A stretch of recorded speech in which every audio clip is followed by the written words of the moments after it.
Today, we're diving into a heated debate sparked by Steve Kaufmann's video titled, "Don't Try to Memorize Vocabulary in a New Language." Join me as I react to Steve's perspective, share where I actually agree, and where I want to give compelling arguments for why I believe that memorizing vocabulary can be beneficial in language learning. If you're new here, bonjour les amis, my name's Matthew.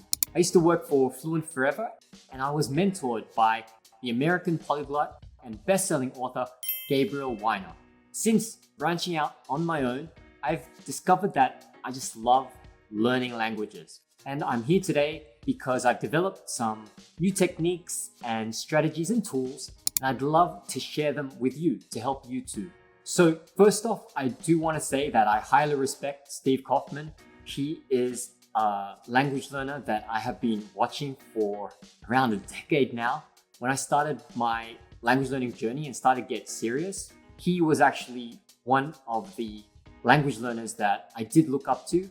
I highly respected his idea of focusing on comprehensible input and the need to read and listen more, which I agree that a lot of traditional classrooms or textbooks do not focus on as much, which then leaves a lot of language learners confused or leaving them at a plateau. In general, I also agree with Steve that language learners can improve their fluency and boost their language largely on their own if they take responsibility for their learning. And I am inspired by his continued development of his own languages and how he does inspire many other language learners to get started and to keep going. So in Steve's video, he does say, don't try to remember vocabulary. Keep moving and moving on, and eventually the words will start to stick. He does recognize that using flashcards or finding out the translations of words that you don't know can be useful, but the core focus should be continued reading and listening in the foreign language, and that will help you to acquire new vocabulary. So for me personally, I actually agree with the power of comprehensible input. For those that don't know, comprehensible input is this idea that learners can advance and progress in a foreign language just by reading and listening at a level that is just above their current level. When they read and listen a lot in that language, they're able to progress because they know a lot of what's going on in that native materials, but they progress because of that little bit of unknown words or unknown grammar that they then subconsciously acquire over time. So the comprehensible idea was put forward and promoted by the linguistics professor, Stephen Krashen, from the University of Southern California in the United States. I've actually been using this idea of comprehensible input in my own language learning journey. For example, in Spanish, once I got the foundation of Spanish, I then immersed myself in a lot of Spanish native materials, such as books and audiobooks, podcasts, news, websites, and movies and TV series. And truly, this kind of listening and reading has propelled my Spanish and even my other languages. But in my point of view, I strongly believe that there are instances in language learning where it is actually useful to actively try to memorize new vocabulary in that language. So when Steve Kaufmann says, don't try to learn new vocabulary in a foreign language, I would have to respectfully disagree. There are situations where I believe that trying to memorize new vocabulary in a foreign language can be very beneficial. Here are 3 of those situations, and I'll explain them in more detail. 1, the beginning stages of a foreign language. I actually think that memorizing basic vocabulary at the beginner and lower intermediate levels of a foreign language is actually very useful. It's useful because those words at the beginner stages can actually help to make native content more understandable.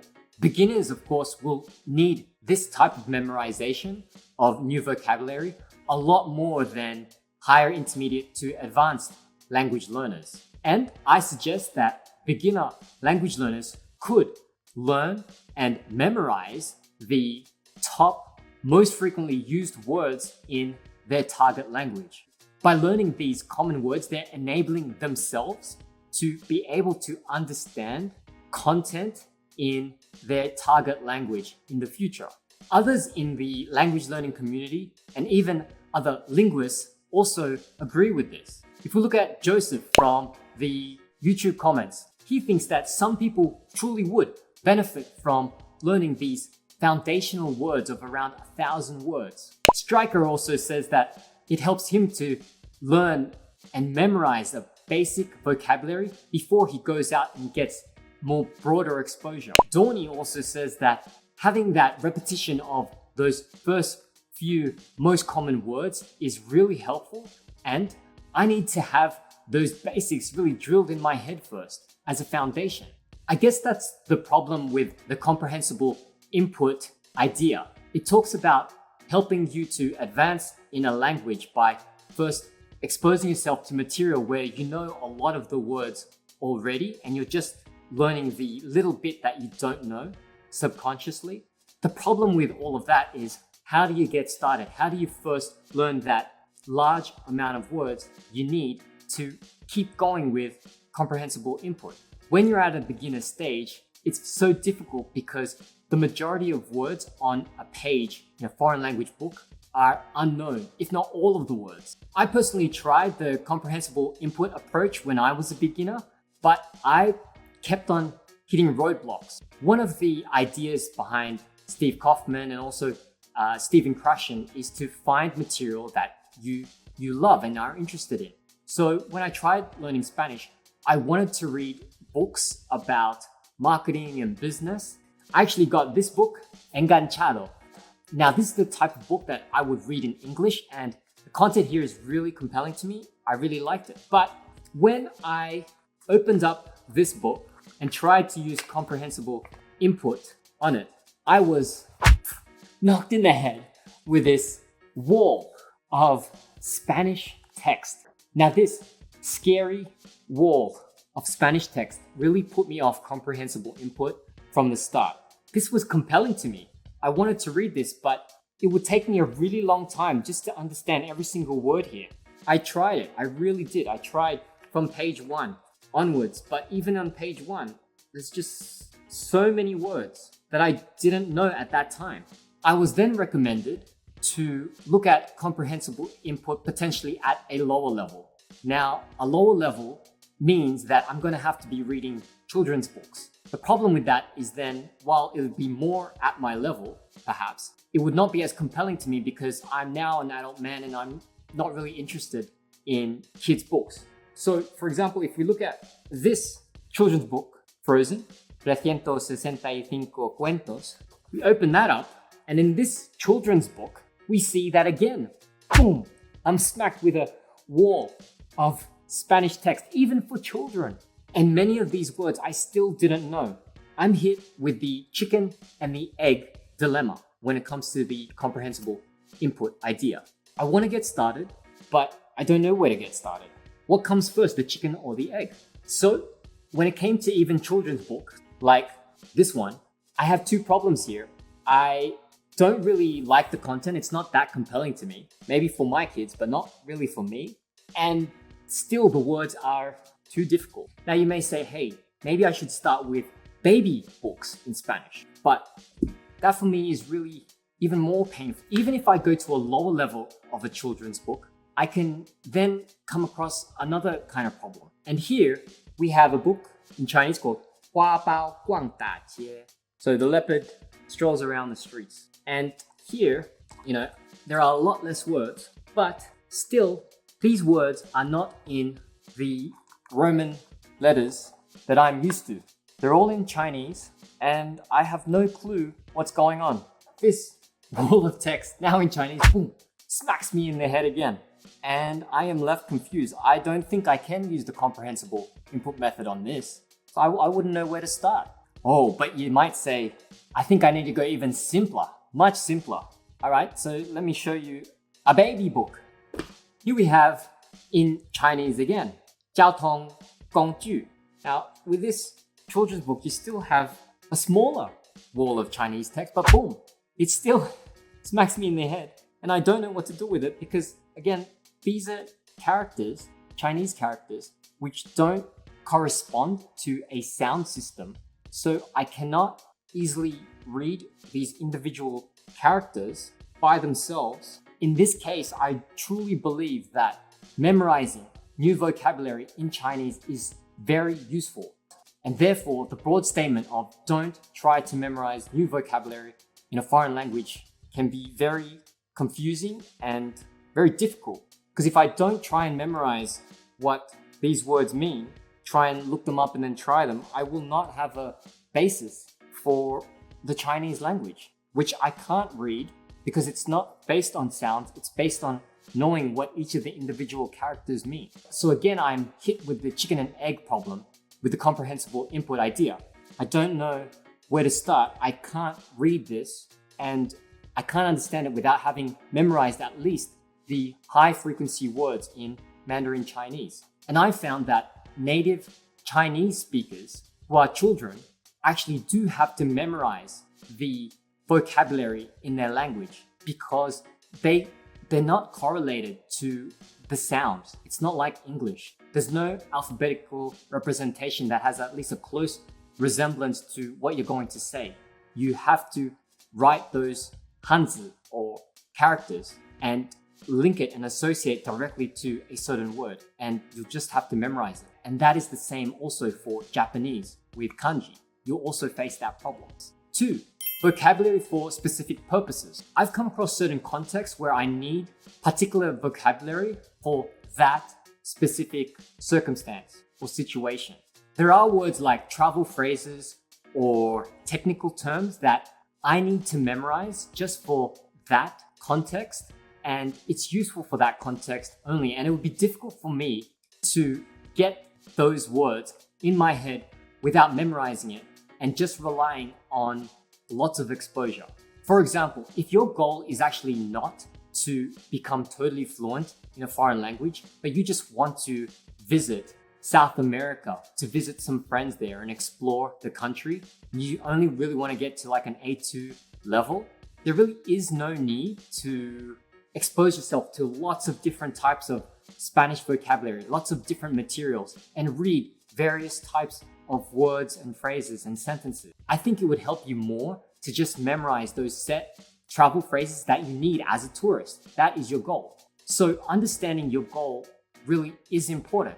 Vitaly Ivanov from the language learning community also gives a good point. They wanted to go to their first medical appointment and use the foreign language at that time. I think it doesn't really make sense to try and expose yourself to lots of medical terms and medical books or medical audios before that appointment. If that appointment is happening within a week or two or in a few days, and you want to say certain things to express to the doctor, it truly helps to try and memorize that vocabulary for that situation. This shows that it really depends on your language learning goals. It's hard to say that you shouldn't memorize all vocabulary at all. There are situations when memorizing that vocabulary would be crucial for what you want to do with the language. 3. Advanced stages and high-level vocabulary. When you get to the advanced levels, even though you're exposing yourself to a lot of native content in the foreign language, there will still be times when you'll come across interesting words that are quite high level that you want to remember.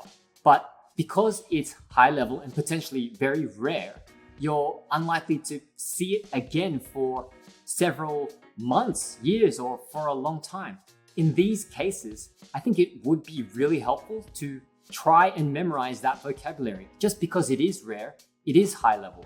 If you're also trying to study for a certain proficiency exam and you want to boost your level of vocabulary, because often your level of vocabulary correlates to your language level, then I do think that trying to memorize those high level words could be worth it. overall, those three key areas are where I see the actual need to try and memorize new vocabulary in a foreign language. Of course, you could try and do it without memorizing, but it might take a longer time, or you might not achieve the goal that you set out to achieve. All in all, I do want to emphasize again that I do agree that getting lots of listening and reading input is so important in learning a language. But there are situations when memorizing vocabulary could be helpful.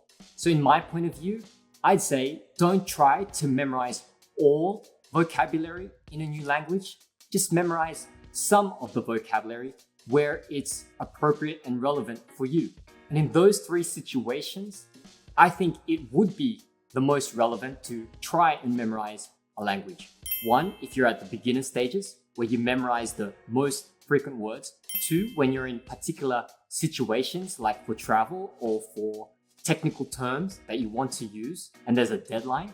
And three, when you're at the advanced stages and you're dealing with rare words or high level words that you want to master. At the end of the day, this is really what is my point of view and what has worked for me.